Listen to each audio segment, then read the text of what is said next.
Good afternoon. I appreciate you guys coming to my presentation on the power of story and the power of your story. I am Josi Kilpack. I've been a novelist for several years. I've published over 30 novels. I've had the opportunity to learn a lot about writing and a lot about stories and storytellings. And for me, I see the same elements of a good story in our own lives. I mean, that's where story comes from. And so I want to kind of break that down a little bit and ask you to put that into relevance within your own life and your own journey. So what makes a good story? Now, there's lots of stories. Some would argue that some stories are better than others. But there's some basic elements that go into a good story. And those elements are character, conflict, clashes, climax, and conclusion. We're going to dive in a little bit to each one of those things. So character.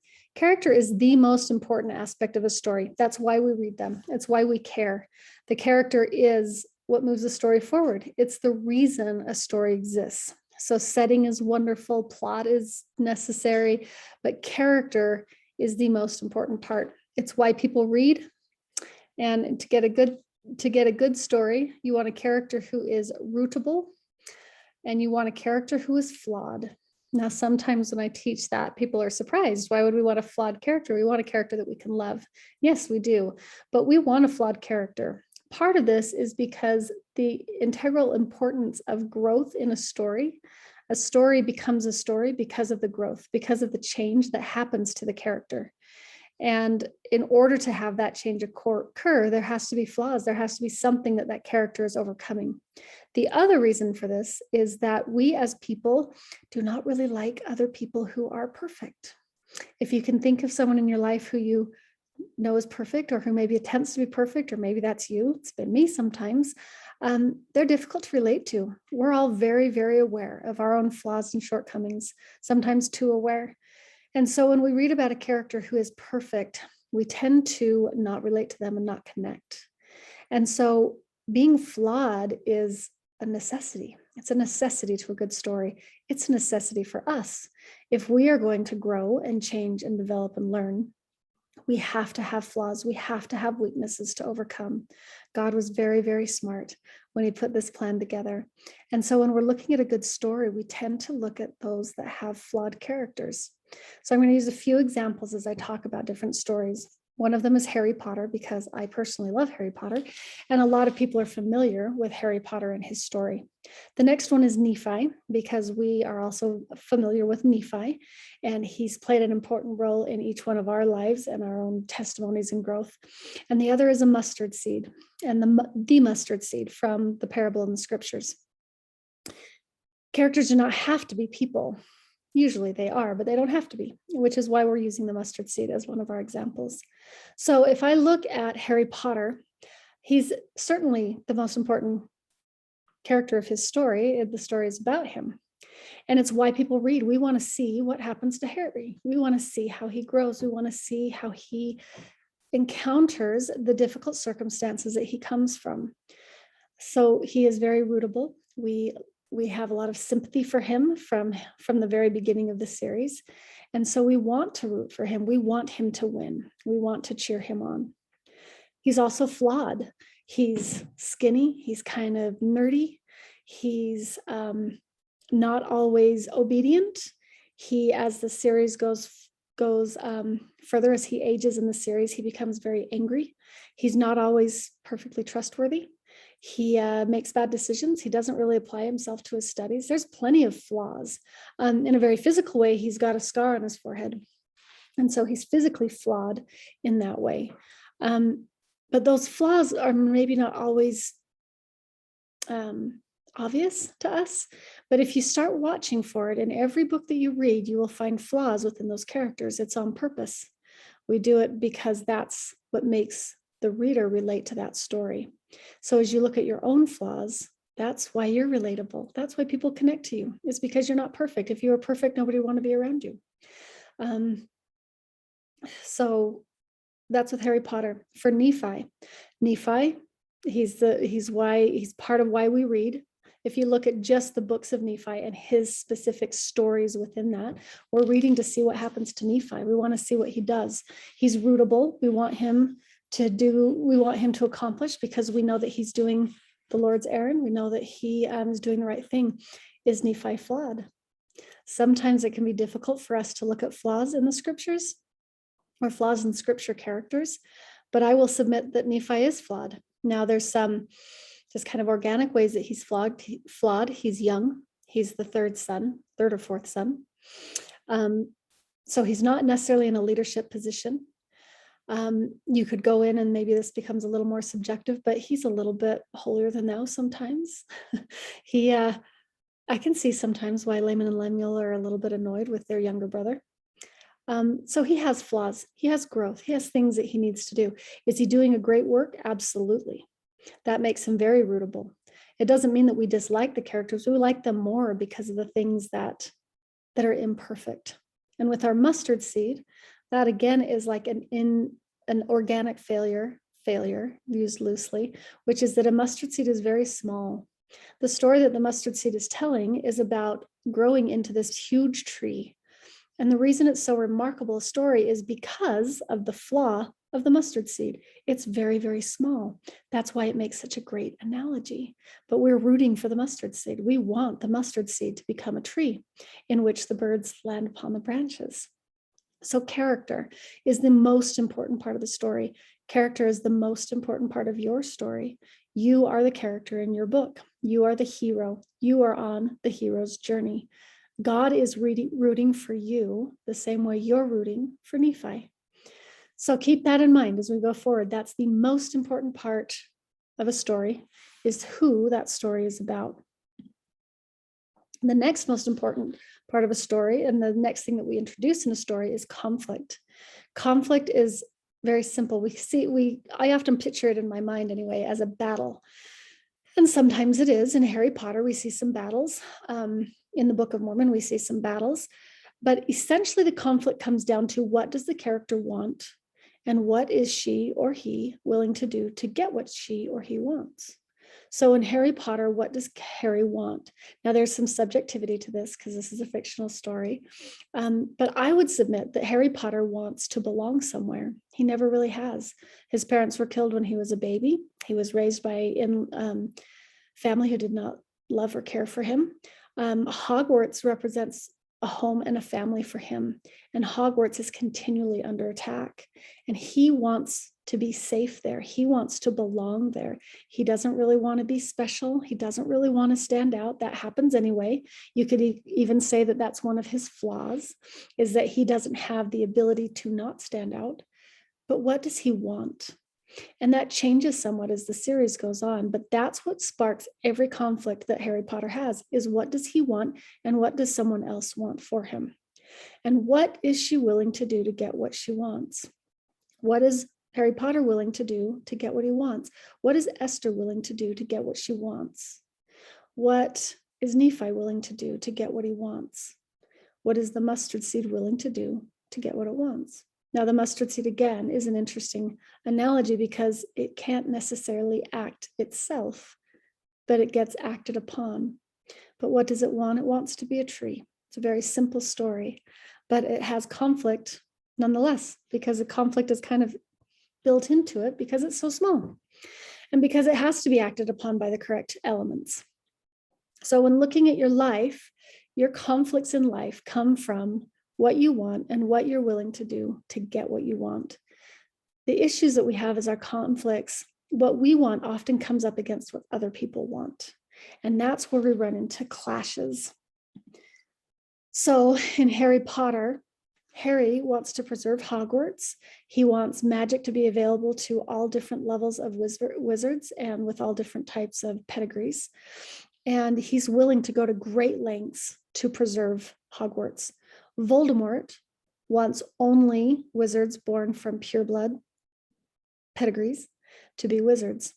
And so he's willing to go to great lengths to he's willing to go to great lengths to accomplish his goal. Harry Potter's willing to go to great lengths to accomplish his goal. Their goals do not support one another. That's why we have clashes. And so The purpose for clashes in a story is that it shows us the strengths of our characters, that whole rootability of wanting to root for those characters, that comes as we see their strengths, as we get to know them through their goals and their motivations. It also shows their flaws. We have what are called try-fail cycles in fiction, where a character has a scene goal, they attempt to accomplish that scene goal, and they fail. But even with those failures, they learn something. And that's the most important part. We learn through these clashes who the supporters are, who's on Harry's side. And the Harry Potter series, Ron is not always on Harry's side. He's his best friend, but he's not always on Harry's side. Hermione usually is on his side. She's not always involved, but she's on his side. In Nephi, who's on his side? Well, God's on his side. Lehi's on his side. Sam's on his side. Who's not on his side? We get to see those antagonists. And we get to see their strengths. We get to see their flaws within that. But the key part is that it leads to learning and growth. It leads to learning to do better magic. It leads to learning to rely on God and trust in him. It leads to actual growth for the mustard seed. And in our own lives, we're going to have plenty of clashes, plenty of times when our goals come up against somebody else's goals. And it's going to show us our strengths. It's going to show us our flaws. It's going to reveal who our supporters are. And it's going to lead to our own learning and growth so that we're more prepared for the battles ahead. Climax. So climax in a story is the very end of the story. Our stories are not a fictional story. We don't follow that pretty little character arc or story arc. Ours is a much more complex journey, but we will have climaxes in our life. We will have times in our life where we are up against major competitors, major antagonists in our lives. Sometimes the antagonist is ourself. Sometimes it's the fact that we want two things. But in a climax, our growth pays off. That's what we see when we're looking at a story. That growth pays off. So when we see Nephi building a boat and his brothers taunt him and then help him, and then they put him on the boat and then they tie him up, that's a climactic scene when he's tied to the boat and it feels like everything's against him. Not even God saving him. God's not saving him. The weather's not helping. His brothers are against him. His dad can't get him out. But it's through that we see that payoff. And failure is imminent. In climaxes, our character can fail. And it's important for us to understand that as a reader. It's important for us to understand that as a person, that we could fail here. We may not accomplish what it is we've set to accomplish. The reason that's important is because when we do accomplish it, and we realize at least a version of our goal, we understand how powerful we truly are. Good prevails. In Harry Potter, Harry eventually defeats Voldemort. Many times throughout that series, he encounters failure. He doesn't. It takes us, 7 books before he finally defeats Voldemort. But he learns something through each one of those battles. And he has small wins along the way that make him better and stronger, so that in that final moment, he has what it takes to do what needs to be done. We see the same thing with Nephi. Nephi goes back for the plates how many times with his brothers? They fail. They don't get there. But it means that he's more prepared to listen to the Lord than he was the first few times. So we see that over and over again with those climactic moments within stories. Now, our little mustard seed is a little bit of a different story. Again, we don't have a character that's taking action, but there's all kinds of things that can destroy a plant in its early years. Now, once it becomes a tree, it's pretty solid. So the fact that it gets to a tree shows us that it overcame the obstacles that was in its way. And it's important within fiction that a version of the goal is realized. Now, sometimes our characters will set off with a goal that changes throughout their story, but most of the time, their final goal is still going to be a version of what that initial goal was. And the climax is when our hearts are in our throats and we're waiting to see exactly what's going to happen. It's the culmination of everything that the story has been about. And then we have the conclusion. Conclusion is when everything turned out okay. The reader can rest, the character is safe, we are all better for the story. Now, Nephi's follows a little different pattern than a typical fictional novel, but in Harry Potter, we see this reflected at the end of each book. He goes home to the Dursleys. I guess other times he goes elsewhere, but the school year ends. The climax has finished. He's defeated Voldemort for now, and now he's safe because he's protected in these different environments. So we know that he's safe. Nephi, we get to see him safe. Even though he has lots of journeys and lots of challenges and lots of changes, eventually he gets to be safe. He gets to establish, he gets to realize the goal from the very start, which was to find a place where the gospel of Jesus Christ could prosper. And he is instrumental in that. We are all better for the story that we've read. The very best stories, that's what the hope is. As a writer, that's what my hope is that when someone finishes my book, they feel better for having finished my book, for having read it. When we see the mustard seed as a tree, we are inspired and we see what faith can become. We see the necessity of having good elements to feed it, the sunshine and the water and the fertilizer and all of those things. We see how much better and stronger Harry is because of his challenges. We see what Nephi has done and how much better he is and how he blesses generations, infinite generations through his actions. So we are better for having read that story. Transformation is a process, and as life happens, there are tons of ups and downs. It's a journey of discovery. Our stories do not follow the stories that have already been written, the ones that are finished, because our story is still happening around us every day. There's ups and downs, and it is a journey of discovery about ourselves, discovery about God, discovery about the plan of salvation, discovery about other people, discovery about what we want. Sometimes we'll reach points in our lives where we're not entirely sure what we want. So when we've reached that, it's a good time for us to determine what that is. As I said before, you are the hero of your story. You are flawed, and you are very well aware of your flaws. I am very well aware of my flaws. I am also capable, as are you. You are capable. We have been told numerous times in the scriptures that we will not be given more than we can handle. Sometimes that does not feel like it's true, but we are capable of overcoming it. Harry Potter is capable of overcoming Voldemort. Nephi is capable of overcoming Laban. He's capable of crossing the seas. We have that capability within us. We have been promised that we do. It doesn't mean we're going to overcome the way we think we are. It doesn't mean that we aren't going to be on our knees and pleading for help, but we have that capability to do it. Think hard about what do you want, and then move your feet in the direction of what you want. We don't necessarily know the how something is going to happen.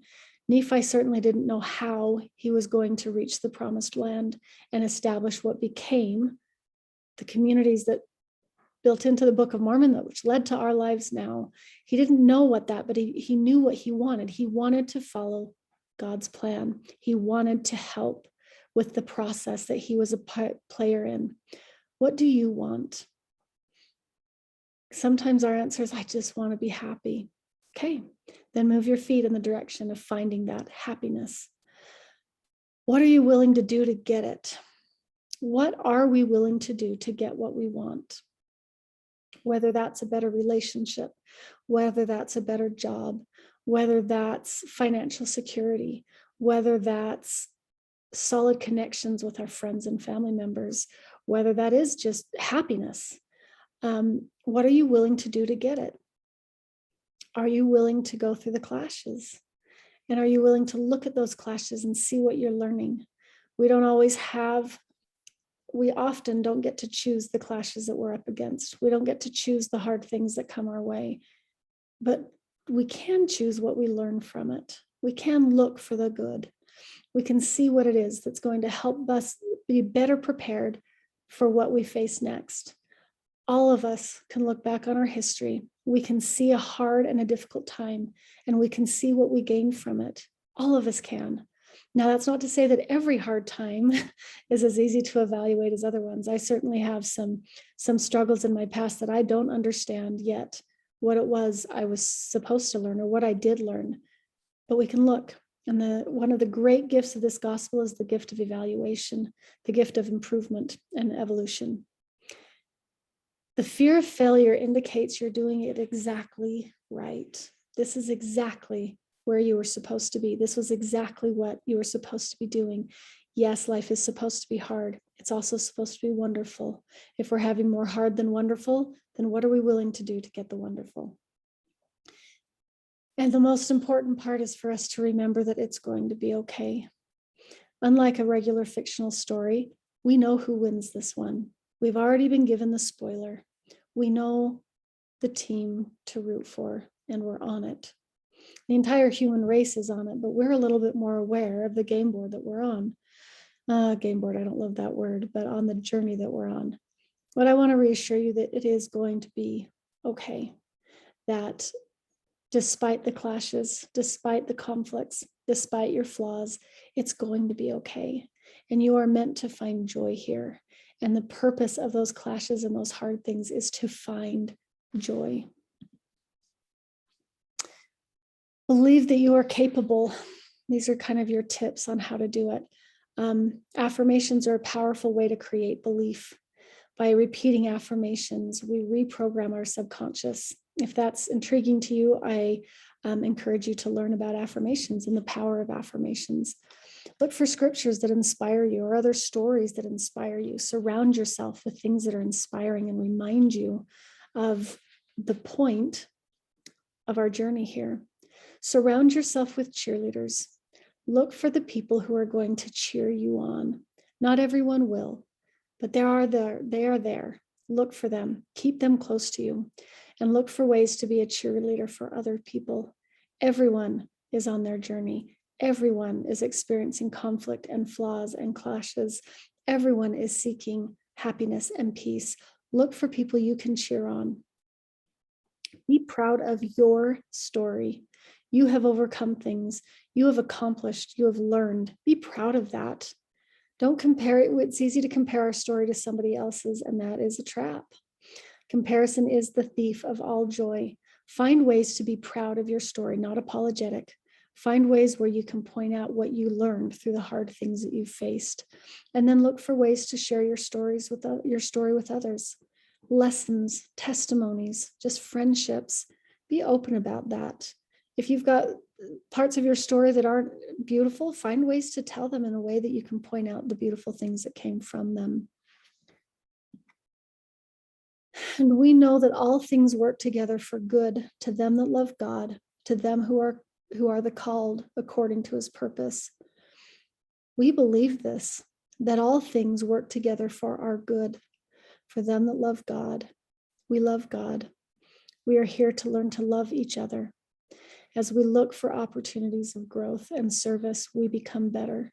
As we evaluate our difficulties, we become better. We become inspiration for other people. We are all amid the called. And his purpose here is to bring eternal life and immortality to us. Our purpose is to have joy. I want to bear my testimony of the power of our stories, the powerful things I have learned from the stories of others. I hope as you go forward that you will take pride. There's my dinner. That you will take pride in your journey, that you will look for ways to support other people on theirs and yourself. And I'm so grateful for the gospel. I'm so grateful for the good that it has given me. And I pray every day that I can find the good in my journey, that I can learn, that I can be better, that I can be better equipped for the next struggle that's on my path, and that I can also always find joy. In the name of Jesus Christ, amen.